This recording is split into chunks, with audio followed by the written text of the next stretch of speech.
ಸದ್ಯಕ್ಕೆ ನಾವೀಗ ಇರೋದು ಕಮಲಾನಗರ ಮೈನ್ ರೋಡ್.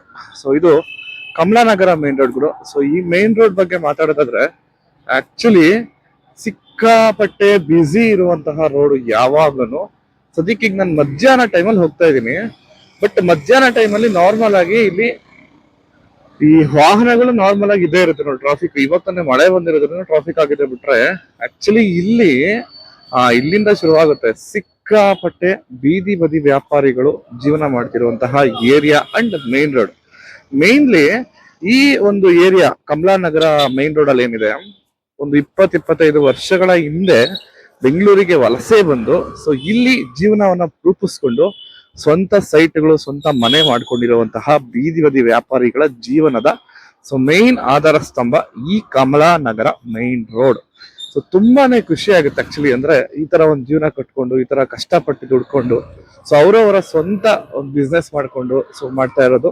ಸೊ ಈ ರೋಡು ಯಾವಾಗ್ಲೂ ಬ್ಯುಸಿ ಇರುತ್ತೆ ಕೂಡ, ಸಿಕ್ಕಾಪಟ್ಟೆ ಬ್ಯುಸಿ ಇರುತ್ತೆ. ಯಾವಾಗ್ಲೂ ಜನ, ವಾಹನಗಳು, ಈ ತರ ಆಟೋಗಳು, ಲಾರಿಗಳು, ಕಾರುಗಳು, ಬೈಕ್ಸ್ ಸಿಕ್ಕಾಪಟ್ಟೆ ಓಡಾಡ್ತಿರುತ್ತೆ.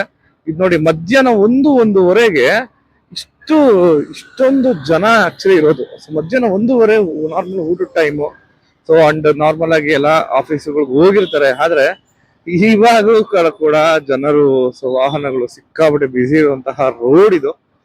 ನಾನು ಈ ರೋಡಲ್ಲಿ ನಾರ್ಮಲ್ ಆಗಿ ತುಂಬಾ ವರ್ಷಗಳಿಂದ ಓಡಾಡ್ತಾ ಇದ್ದೀನಿ. ಒಂದು ಪ್ರಾಬ್ಲಮ್ ಏನಂದ್ರೆ ಈ ರೋಡಲ್ಲಿ ಈ ಆಪೋಸಿಟ್ ಇಂದ 2 ಬಸ್ಸುಗಳು ಬಂದ್ಬಿಟ್ರೆ ಆ ಕಡೆ ಒಂದು ಈ ಕಡೆ ಒಂದು ತುಂಬಾನೇ ಕಷ್ಟ ಆಗುತ್ತೆ. ದೊಡ್ಡ ರೋಡೇ, ಬಟ್ ಏನ್ ಮಾಡ್ತೀರಾ, ವಾಹನಗಳು ಜಾಸ್ತಿ ಇರೋದ್ರಿಂದ ಸೊ ಅದೊಂದು ಪ್ರಾಬ್ಲಮ್ ಆಗತ್. ಬಿಟ್ರೆ ನೋಡಿ ಆಲ್ರೆಡಿ ಬಸ್ ಬರ್ತಾ ಇದೆ ನೋಡಿ, ಅಲ್ಲಿ ಬಸ್ ಬಂದಿದೆ, ಸೊ ಅಲ್ಲಿ ನಿಂತಿದೆ. ಸೊ ಏನೋ ಇಕ್ಕಟ್ಟಾಗಿದೆ ಹೊರಕ್ಕೆ ಹೋಗಕ್ಕೆ. ಸೊ ಈ ತರ ಇದೊಂದು ಬಿಟ್ರೆ ಪ್ರಾಬ್ಲಮ್, ಬೇರೆ ಇನ್ನೆಂತ ಪ್ರಾಬ್ಲಮ್ ಇಲ್ಲ. ಒಳ್ಳೆ ಏರಿಯಾ. ಅಂದ್ರೆ ಈ ಹೇಳಿದ್ನಲ್ಲ, ಬೀದಿ ಬದಿ ವ್ಯಾಪಾರಿಗಳು ಜೀವನ ಮಾಡ್ತಿರುವಂತಹ ಏರಿಯಾ ಇದು ನೋಡಿ. ಇದು ಹೆಬ್ಬಾಗಿಲು. ನಾನು ಈ ಕಡೆಯಿಂದ ಬಂದೆ ಆಕ್ಚುಲಿ. ಸೊ ಹೆಬ್ಬಾಗಿಲು ಇದು. ಇನ್ನೊಂದು ಸ್ವಲ್ಪ ಮುಂದೆ ಹೋದ್ರೆ ಬಸವೇಶ್ವರ ನಗರ. ಸೊ ಬಸವೇಶ್ವರ ನಗರದಿಂದ ಹೊರಗಡೆ ಬರೋದು so Kamla Nagar main road. So ಇಲ್ಲಿನ ಜನತೆಗೆ ಈ ಮೈನ್ ರೋಡ್ ಒಂಥರ ಎಮೋಷನ್. ಸೊ ಯಾರ್ಯಾರು ಇದ್ದೀರಾ ಕಮಲಾನಗರದಲ್ಲಿ ಕಮೆಂಟ್ ಮಾಡಿ. ಸೊ ನಾನು ಹೇಳಿದ್ ಕರೆಕ್ಟಾ? ಸೊ ಹೇಳಿ ನಿಮ್ಮ ಅಭಿಪ್ರಾಯ ಏನು. ನೀವು ಈ ಕಮೆಂಟ್ ಮಾಡೋ, ವಿಡಿಯೋ ಮಾಡಿ ನೋಡೋರು ಸಹ ಮೋಸ್ಟ್ಲಿ ಅವರ ಫ್ಯಾಮಿಲಿಯವರು ಸಹ ವ್ಯಾಪಾರ ಮಾಡ್ತಾ ಇರ್ತಾರೆ. ಸೊ ನಿಮ್ಗೆ ನೀವ್ ಎಷ್ಟು ವರ್ಷ ಆಯ್ತು ಬೆಂಗಳೂರಿಗೆ ಬಂದು? ಅವ್ರು ಬೆಂಗಳೂರಲ್ಲಿ ತುಂಬಾ ವರ್ಷಗಳಿಂದ ಇಲ್ಲೇ ಹುಟ್ಟಿ ಬೆಳೆದಿದ್ದೀರಾ ಏನು? ಕಾಮೆಂಟ್ ಮಾಡಿ. ನಮಸ್ಕಾರ.